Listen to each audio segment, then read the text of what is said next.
Hello friends, I am Abdul Rahman.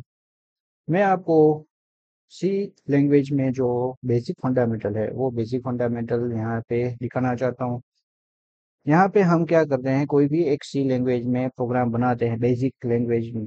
तो उसमें हमें क्या करना होता है, एक स्पेसिफिक एक हैंडलर फाइल यूज करनी है।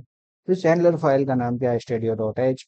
और उसे हम दिखा सकते हैं उसे, और इसे इंक्लूड करा सकते हैं हम, इंक्लूड प्री प्रोसेसर डायरेक्टरी के जरिए। हम यहाँ पे क्या करते हैं कि कोई भी एक मेन फंक्शन यूज करते हैं। मेन फंक्शन आपका क्या क्यों यूज होता है कि कोई भी आपका लॉजिक एग्जीक्यूट करवाने के लिए हम मेन फंक्शन का यूज करते हैं। मेन फंक्शन का यूज हमें कंपलसरी करना होता है, क्योंकि मैं आपको यहाँ पे बेसिक में बेसिक एक प्रोग्राम रन करके दिखाना चाहता हूँ। फॉर एग्जांपल मैं यहाँ पे करता हूँ प्रिंटफ, और प्रिंटफ में हम एक स्पेसिफिक वैल्यू एंटर करते हैं कि फॉर एग्जांपल मैं यहाँ पे कर देता हूँ हेलो वर्ल्ड।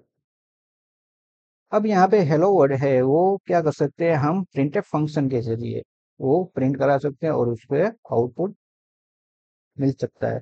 तो यहाँ पे हम क्या करते हैं कि कोई भी हमें कंपाइल और रन करके हम प्रोग्राम रन करवाना चाहते हैं तो हम कंपाइल और रन करके प्रोग्राम रन करा सकते हैं, और यहाँ पे हमें आउटपुट मिल रहा है हेलो वर्ल्ड। उसी तरह हम इसमें बेसिक इनपुट आउटपुट भी कर सकते हैं। फॉर एग्जांपल मैं आपको दिखा सकता हूँ कि भाई यहाँ पे मैंने कर दिया enter a value. For example मैंने ए वैल्यू क्यों लिखा है, क्योंकि मुझे यहाँ पे एक वेरिएबल रिलेटेड काम करना है। तो यहाँ पे मैं एक इंटीजर ए और इंटीजर बी वेरिएबल डिक्लेयर कर देता हूँ। तो ये वेरिएबल है, उसमें हमें वैल्यू असाइन कैसे होगी। फॉर एग्जांपल मैं यहाँ पे आपको दिखाना चाहता हूँ कि भाई यहाँ पे एक दूसरा फंक्शन यूज होता है जो हमें रन टाइम वो भी वैल्यू इनपुट करने में हेल्प करता है। वो कैसे करता है कि हम यहाँ पे जो डेटा टाइप लिखते हैं उसका एक आइडेंटिफायर हमें डिक्लेयर करना है। फॉर एग्जांपल यहाँ पे इंटीजर के लिए मैं यहाँ पे कर देता हूँ परसेंटेज डी, और यहाँ पे हमें उसे वेरिएबल को असाइन करने के लिए यहाँ पे लिखना होता है एंड ए।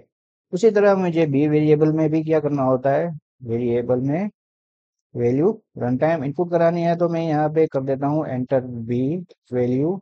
और यहाँ पे स्कैनफ फंक्शन यूज करता हूँ, और उसमें हम आइडेंटिफायर इंटीजर डेटा टाइप का यूज करते हैं एंड बी। और उसी तरह हम क्या करते हैं कि भाई प्रिंटफ में हमें दोनों का टोटल करवाना है, तो यहाँ पे हम एक एक्स्ट्रा टी वेरिएबल भी ले लेते हैं। तो यहाँ पे हमें क्या करना है कि एक ऑपरेटर के जरिए हमें क्या करना है, टोटल करवाना है। तो यहाँ पे मैं एक टी को टी वेरिएबल में असाइन करता हूँ ए प्लस बी का टोटल।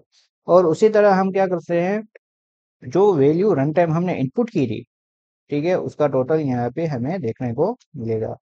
और यहाँ पे हमें टी वेरिएबल को यहाँ पे लिखना है, और उसका आइडेंटिफायर हमें यहाँ पे असाइन करना है कि भाई यहाँ पे टी वेरिएबल में जो मुझे वैल्यू मिल रही है वो प्रिंटफ फंक्शन उसके आइडेंटिफायर के जरिए हमें क्या करने का करेगा, डिस्प्ले कर देगा वैल्यू।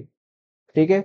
और यहाँ पे हम देखेंगे एग्जीक्यूट करा के कि भाई यहाँ पे कंपाइल और रन करके हमें देखना है कि भाई मैं फॉर एग्जांपल यहाँ पे 100 कर रहा हूँ और यहाँ पे 200 कर रहा हूँ, और उसका टोटल मुझे मिल रहा है, रिटर्न हो रहा है 300। ठीक है।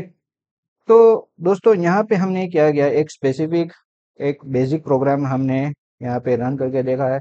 उसी तरह में हम बहुत भी एक अगले आने वाले वीडियो में बहुत भी हम प्रोग्राम देखेंगे, basic programme basic basic fundamental देखेंगे। ठीक है। और आपको ये बेसिक प्रोग्राम कैसा लगा, आई होप कि आपको अच्छा लगा होगा। ठीक है। और इस बेसिक प्रोग्राम को हम यहाँ पे ख़त्म कर रहे हैं। थैंक यू वेरी मच इस वीडियो को देखने के लिए। Bye bye.